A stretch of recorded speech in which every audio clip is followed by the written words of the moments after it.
Welcome back to our Anaconda workshop. Last time we learned about the basic of Anaconda and how it works to help package management. In this part, we are going to try out some real example of using Anaconda to install different software. So let's get started. When facing a package in conflict, Anaconda can help us deal with different versions of package. The basic idea is that we create a separate box for each big package and name it a virtual environment. Each box has its own stuff inside, like files, folder, and paths. In that way, we can specify versions or libraries without messing up anything. Now you can see a claw machine full of cute stuffed animals. The claw machine is like your computer, and each stuffed animal is a virtual environment. You can choose which one you want to interact with by moving the claw over it. Each virtual environment has a package number assigned on it. So like package number 1 for pink bunny or package number 2 for blue bear and so on. The virtual environments are independent of each other, so they don't affect how the claw works and other stuffed animal inside the machine. So the management command Conda is a tool that allows you to control the library and the package in Anaconda. You can use the Conda to create and deliver this package or these toys to the claw machine, which is your computer. And you also can use the Conda to pick up the game or pick up the stuffed animal, which is the virtual environment you want. So that's the basic idea of Anaconda and how it works. So if you want to use Anaconda Half-2, it's pretty easy. Just type module available Anaconda, and you will see a list of different versions of Anaconda 2 and Anaconda 3. Just pick one that fits your needs and load it with module load Anaconda. That's it, and you're ready to go. So once you load the Anaconda module, any one of them, you can also check the path of management tool Conda and also the Python 3. Actually, the system-wide Anaconda 3 has some virtual environment ready to use. Just load and activate Anaconda 3 and type Conda info-e to see what's available. In this way, you can save time and avoid installing anything that's already there. So in system-wide Anaconda 3, there are several virtual environments related to machine learning and deep learning using GPU or CPU. There are virtual environments available using the PyTorch 1.9 or TensorFlow 2. You can simply request a compute node with GPU or CPU and load one of these virtual environments for your machine learning work. We can also load the Anaconda module and use the command conda activate with the name with virtual environment we want. For instance, I'm running a SnakeMag or PyTorch CPU here. After activation, you will see the virtual environment name appear in front of your user ID. That's it, so which means you are inside the virtual environment. You can also verify the Python path to make sure you are inside the virtual environment or check the package version and executable file. To access Conda or Conda virtual environment, just simply type conda deactivate and you will return to your original setting. Here is just a small reminder. Half-2 policy doesn't allow the user to run the program on login nodes. If you want to use a Conda virtual environment interactively, please just use the QRSH to get an interactive computing node with CPU or GPU.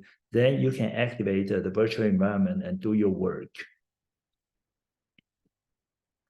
So if you want to use a program that is not available on the system, you can make your own virtual environment inside your home. The virtual environment with the software inside will be separate folder where you find it on Python version and package. Creating a virtual environment is pretty easy. You just need to follow some simple steps. First, you need to load Anaconda into your system. Then type conda create dash and followed by the new environment name you want. Activate your environment and type conda install your package name to install the package you want. Finally, you can check if the virtual environment inside your home directory. If you don't specify the particular location or environment will be in a hidden folder called .conda in your home directory. So let's try an example. Say now I want to install the same tool with the Conda virtual environment. First, you need to load a system-wide Anaconda3. Then make a virtual environment by typing conda create. You can use -n or --name, same tools. Of course, same tool is not it's just not the particular. You can specify any special name for your virtual environment. Please look at the text. It shows where the virtual environment will be met in your home, which is .conda/environment and same tools. Now we are ready to switch to the same tool virtual environment we just created. To do that, we just type conda activate the same tool and hit enter. You'll notice the word same tool appear before your user ID. This shows you are inside the right environment, which is same tools. And this is where we want to run the same tool installation command.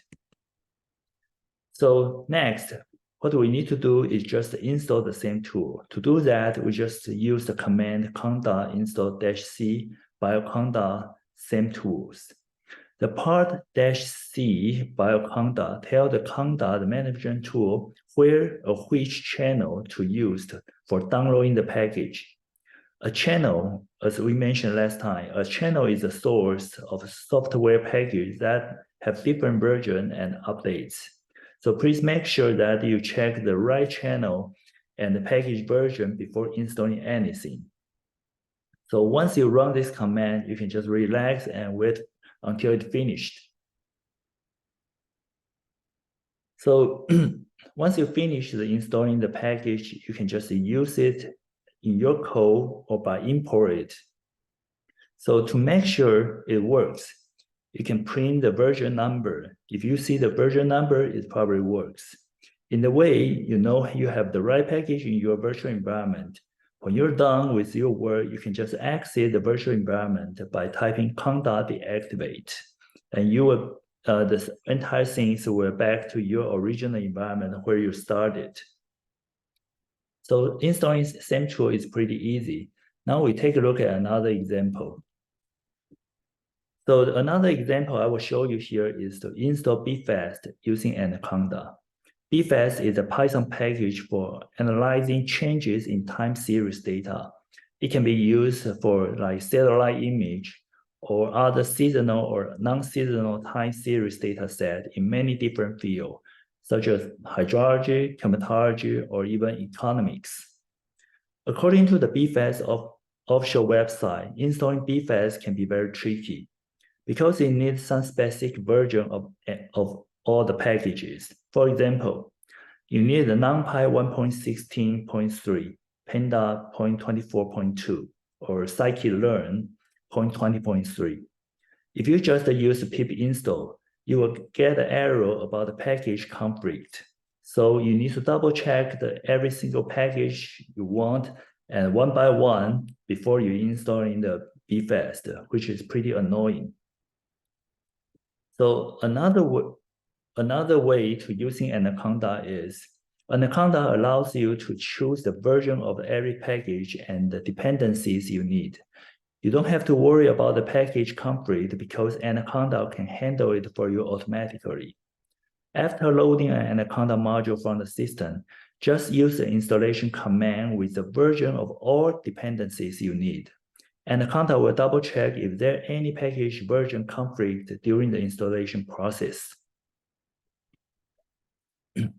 So after the BFast, the virtual environment is set, we still can use the pip install to install any additional package we want, something like Python OpenCL or wget shown here.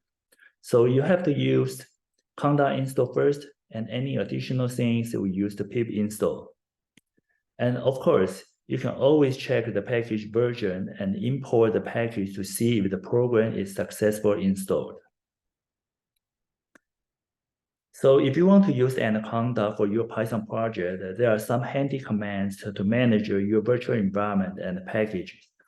If you want to create a Conda virtual environment with a specific version, like what the previous example we just showed, you can just use the Conda create command plus some version of the package after that.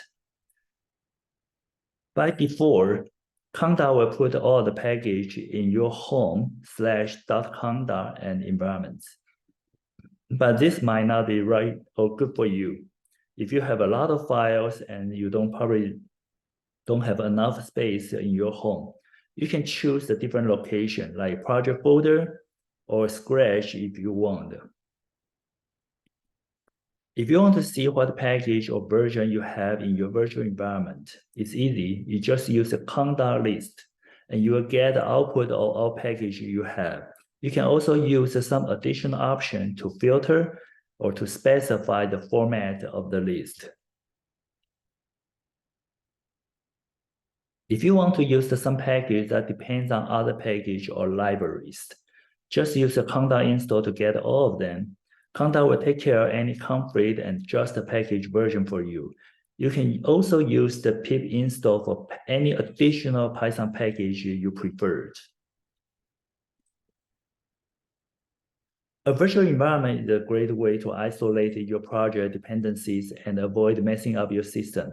But sometimes we need to add a new library or package to an existing environment, and we don't want to take any risk to break it. So that's why we can use the conda to clone your environment and test the new addition on the separate copy. If everything works fine, you can just delete the old environment and use the conda removed and switch to the new one. When you install a package in a conda virtual environment, conda takes care of downloading all the library you need. This library coming in zip file with a kind of tarball.bz2 extension. We call this file tarballs. They are not needed after installation, but it will take a lot of space from your home. You can just get rid of them by running the command conda clean-t. If you ever download a package from the GitHub, you probably will notice a file called environment.yml. And actually, this is a YAML file, YAML file. This YAML file is a handy way to save and share the setting and library of the virtual environment. You can export your virtual environment to a YAML file or use a YAML file to recreate the same virtual environment to another machine. It's pretty convenient. So in the next slide, we're going to talk about a little bit about what's inside the YAML file. What's inside the YAML file? A YAML file is a way to specify the setting of virtual environment. An example look like this. The YAML file has four main parts: the name, the channels, the dependencies, and the prefix. The name is what you call your virtual environment, and the channel is the sources where you download the package you need.